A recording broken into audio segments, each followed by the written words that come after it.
Today, we're tackling Leetcode problem 2014, longest subsequence repeated k times. This is a challenging string manipulation problem that combines subsequence generation with frequency analysis. The problem asks us to find the longest subsequence within a given string that can be repeated at least k times.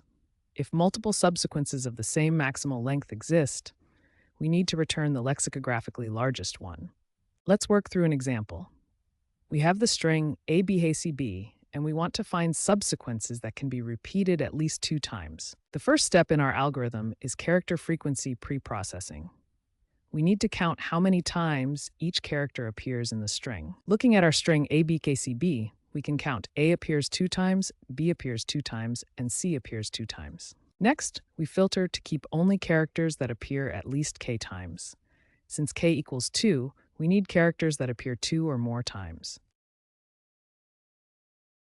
Here's the Python code that implements this preprocessing step.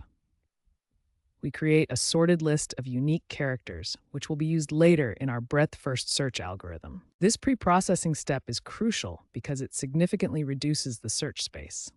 By filtering out characters that don't appear frequently enough, we eliminate impossible subsequences early in the process, making our algorithm much more efficient.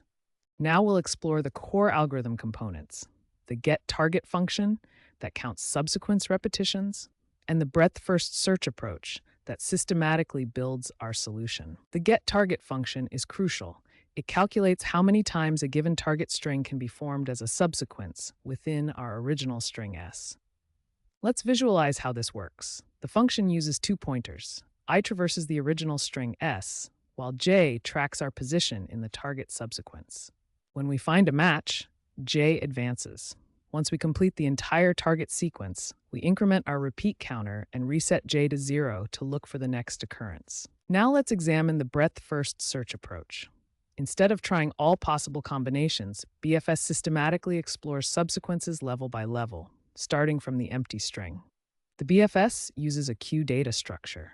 We start by adding an empty string to the queue, then systematically explore all possible extensions. At each BFS level, we dequeue the current subsequence and try extending it with each valid character from our preprocessed character set. For each extension, we call getTarget to check if the new string can still be repeated k times.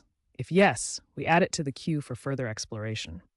The key insight is that BFS explores by increasing length. The variable best is updated to the current subsequence each time we dequeue.